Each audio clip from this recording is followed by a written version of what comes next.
Bienvenidos, fareros y fareras, estamos de nuevo con vosotros y hoy vamos a continuar con nuestra saga de Tarzan Return, que va a dirigir nuestra amiga Fai. Y hoy vamos a presentaros el segundo personaje. Ya conocisteis el mío y hoy vamos a conocer un poquito más a Lena Mercante, ¿era el personaje? Lena Mercata. Lena Mercata. Bueno, Agustín va a ser quien va a llevar el personaje, así que Agustín, cuéntanos un poquito, ¿quién es Lena Mercata? Vale. Sin intentar hacer ánimo de hacer spoilers, ya que quiero guardar algún tipo de sorpresa, he intentado generar un personaje que sea icónico de Tarzan, y creo que el personaje más icónico junto a los templarios es los psiónicos, el poder de la psiónica. ¿Por qué es psiónico y no el templario? A mí me ha gustado un poco más siempre el desarrollar el ámbito psicológico de las personas, y mucho más en este mundo de Tarzan, que como recordamos se diseñó no solo para jugar con personajes buenos como puede ser Dragonlance o incluso Forgotten, sino buscar esa parte moral en la cual las personas que no tengan ese concepto de bien en el sentido hollywoodiense pudiésemos desarrollarlo. Y creía que el psiónico me podía dar un poco más juego por esa doble moral. Hay una parte que no puedo desvelar, que es algo que le ocurre en la infancia al personaje, y hace que tenga siempre esa dialéctica, esa lucha moral entre lo que quiere ser y lo que las circunstancias y el entorno le producen. Sin embargo, has hecho una apuesta muy arriesgada que no se ha dado en el resto de personajes, que os iremos presentando en futuros vídeos, y desde el principio tuviste claro que tu personaje, pudiendo elegir ser una ciudadana libre, va a empezar siendo una ciudadana esclava. Sí. Eso desvela un poquito ahí de vale. entre sí. Parece como un poco contradictorio, ¿no? O sea, hacer algo a priori que pueda perjudicar al personaje, pero va en colación a lo que he dicho antes, a la cuestión del dilema moral. Lena Mercata quiere ser, pero las circunstancias no le permiten. Claro, es que recuerdo la frase de un vídeo anterior de José, que hay muchos jugadores que juegan el win to win o el win to lose. ¿Juegas para ganar siempre o juegas para perder y asumes otro tipo de circunstancias? Entonces, me llamó mucha atención. Pudiendo elegir, todos han intentado ser libres, nómadas, etcétera, pero tú eres el único que ha optado por ser esclava desde el inicio. Y mucho peor, es un juguete roto, no solo es la esclavitud física, sino la esclavitud mental que intenta a través de la psique, a través del arte psiónico, a través de comprender al ser humano, no solo a nivel material, sino a nivel mental, buscar la forma de liberarse de su pasado. Creo que por eso no estoy con un templario. Un templario es una persona un poco más pragmática, y esta, si pudiese decirse, es una persona más metafísica, está buscando el origen y el ser de las cosas más que ese pragmatismo. Entonces esa lucha constante entre lo que quiere ser o lo que es, pero que las circunstancias no le permiten, hacen que creo que sea un personaje que sea mucho más rico de interpretar. Y una de las circunstancias es que su esclavitud no le permite ser libre físicamente, aunque mentalmente sigue trabajando. Y cuéntanos un poquito, ¿cómo llega a Uric? ¿Qué hace tu personaje ahí? Bueno, si puedes desvelarlo, Sí puede. Ella es natural de Uric, y su padre, es más, algo que aparecerá cuando empecemos a dirigir Fai, a hacer la aventura. Ella nace al calor de una fragua. Imagínate un mundo que ya es caluroso de por sí, donde las condiciones son adversas, pues el lugar más cercano donde te acercas al calor extremo puede ser una fragua. Ella surge al calor de una fragua y quiere aprender o ser referencia de su padre, pero su padre no es lo que a ella le gustaría ser. Entonces su padre sí es mucho más pragmático y utiliza todas sus herramientas para satisfacer su deseo. Sería un hedonismo malentendido del padre. Entonces ocurre una serie de circunstancias que impiden que ella se desarrolle, y en el momento en el que el pequeño niño como yo, pequeña niña como yo, que era el patito feo de la familia, porque quiero guardar una cosa para la partida, sí, pero tengo un hermanastro y también saldrá en los vídeos, aunque Claro, que lo presente él también. Claro, que lo presente. Él sí tenía un gran potencial y tenía un valor añadido en este mundo, pero la niña pequeña débil no tenía un valor. Entonces, era una carga, ¿no? Sí, era una carga. Pero ocurre que hay un momento en el que su psique es capaz de condensarla en ectoplasma. En otras palabras, lo que consigue es, a través de su mente, crear su propio mundo utópico. Intenta crear todo lo que no tiene en el mundo real, lo intenta crear. Eso es la primera manifestación que tiene con los poderes psíquicos. Claro, parece que tu personaje se refugia en el sendero para poder escapar del mundo en el que vive, ¿no? Totalmente de acuerdo. Sí. Y sin embargo te encuentras con que es un personaje que a priori parece mucho más frágil, ¿no?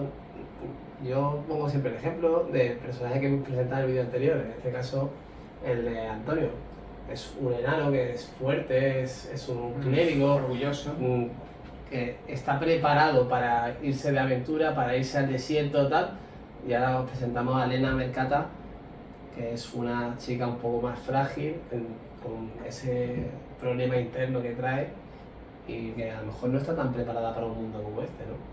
Sí, pero bueno, eso es un problema que tiene que resolver el máster a la hora de encajar ahora a todos estos personajes. Porque es verdad, creo que no lo hemos comentado, a la hora de desarrollar todos nuestros personajes, lo hemos hecho sin ponernos en contacto con nosotros. Cada uno se ha hecho lo que ha querido y es verdad que, bueno, ahora Fai podrá comentar porque ya están hechas todas las fichas de personajes. Si quiere podrá comentar un poquito el grupo tan atípico que nos ha salido en un primer momento. No voy a comentar nada de lo que se ha hecho los demás para que vayan saliendo los demás vídeos, pero sí puedo explicar que les propuse o les sugerí hacer los personajes de forma individual. Cada uno de ellos ha preparado 3 personajes, han desarrollado lo que antiguamente en Advance, segunda edición, era el árbol de personajes, debido a la facilidad con la que se da el caso de morir en Darksan o lo complicado y lo duro que es este plano de Atas. Entonces todos han hecho sus 3 personajes, están presentando al primero, pero nadie sabe lo que se va a hacer el otro, entonces cada uno ha elegido su personaje principal, secundario y terciario. Y hasta que no han terminado todos de proponer los personajes, no he puesto en común lo que van a jugar cada uno. Entonces es curioso que pudiendo elegir entre tantos tipos de categorías, pues se haya dado el caso, por ejemplo, de que haya 2 personas que hayan empezado con personajes muy similares y que esos personajes tan clásicos de Dungeons and Dragons no se den entre los 18 personajes que han hecho entre los 6 jugadores. Sí. Pero bueno, eso son cosas para otro tipo de vídeos. Creo incluso que es positivo, ¿no? Eso es lo que nos da Darksan, ¿no? Esa salir del tono básico de Dungeons and Dragons, que es el dungeon de una space opera de fantasía en el cual el bien siempre se tiene que anteponer al mal. Aquí creo que nos hemos estructurado en ese sentido, en el ser más nosotros, en desarrollar un aspecto más humano y no tan idealizado del ser humano, y creo que han podido salir cosas muy chulas. A mí me han sorprendido la ausencia de personajes icónicos. Cuando vi el listado de personajes con los que iba a jugar, había uno que me ha llamado mucho la atención, y lo comentábamos el otro día. Creo que se ha optado por personajes que tienen mucha capacidad de supervivencia. Y bueno, veremos pero a ver puede cómo ser sale. que habéis hecho los personajes, yo lo digo desde fuera, vosotros dos, ya después preguntaremos a los demás, que habéis hecho los personajes con mucho miedo, creo. Porque si yo digo abiertamente aquí y está viendo un rolero de pro de Dungeons and Dragons, digo, mira, se han hecho entre todos los jugadores 18 personajes y solo hay un mago, pues la gente se echa la mano a la cabeza y dice, bueno, ¿cómo que solo un mago?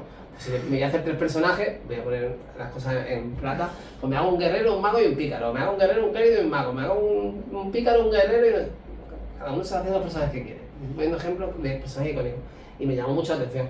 Y es verdad que muchos de los jugadores que van a jugar esta partida han jugado conmigo a Darksan y saben lo que hay, pero hay otros jugadores como yo, por ejemplo, que no han jugado y que han leído. Es verdad que su personaje principal viene al caso porque lo ha dicho claro, ha apostado por uno de los personajes principales o diferentes que tiene el mundo de Atas respecto a otro mundo, pero en general he visto mucha preocupación por la supervivencia individual dentro que esto es un juego colectivo. Sí, yo creo que eso ha pesado, porque ya el mundo de por sí es muy duro, entonces si ya de por sí el mago en niveles inferiores es un personaje difícil de jugar, que es complicado y tal, si aquí le sumas que la magia no se puede utilizar públicamente, en fin, le vas añadiendo más dificultades. Y ya que lo sacas, compárame un poco el psiónico con el mago, desde tu punto de vista. Vale. Yo no había tocado nunca un psiónico, llegó a mis manos por azar el manual de psiónica expandida 3.5. Que creo que lo tenemos por ahí. Sí, tiene que estar por ahí. ¿Vale? Y comencé a leerlo. Yo siempre soy muy analista a la hora de leerlo, quizá por mi profesión. Me gusta analizar muy críticamente los textos Y cuando empecé a leerlo dije, básicamente era un mago disfrazado para vender otro libro. Pero profundizando en el tema fue lo que me hizo conseguir a mi personaje primario como un psiónico.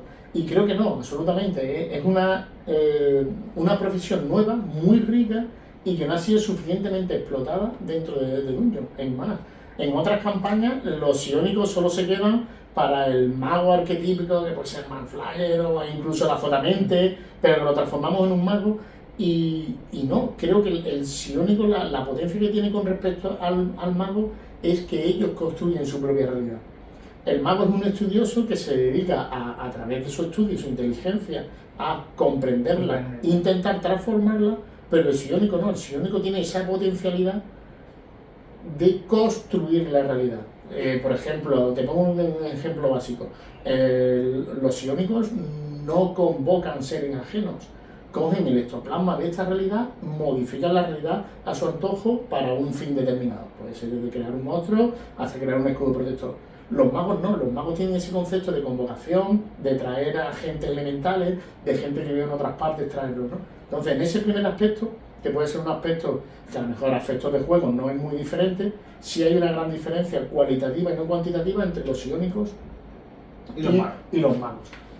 Después, a nivel de conjuros, me he dado cuenta... Bueno, poderes. Poderes, sí, manifestaciones en un sentido más... Manifestaciones del sendero. Sí, manifestaciones del sendero. Me he dado cuenta porque estaba leyendo y digo, bueno, ¿dónde está la bola de fuego del psiónico? ¿Dónde está el proyectil mágico del psiónico? Y va por la T, y va por la... y llegó la Z y digo, no hay. Y sigo creyendo, y eso también me ha hecho elegir al psiónico, que al no poder convocar, sino transformar cuesta mucho más trabajo. Pero transformar las mentes es mucho más voluble y mucho más maleable que una cuestión de mago. Entonces creo que la gran diferencia a nivel de juego, a nivel de, a lo mejor, de leer las características, los conjuros, las manifestaciones, es que los psiónicos están mucho más enfocados al nivel mental, al nivel de actuación un poco más sutil. Y el mago está a una construcción un poco mayor. Pongo un ejemplo concreto. El concepto de volar, volar es un conjuro básico total de Dungeon, que todo el mundo sabe que es de mago de tercer nivel.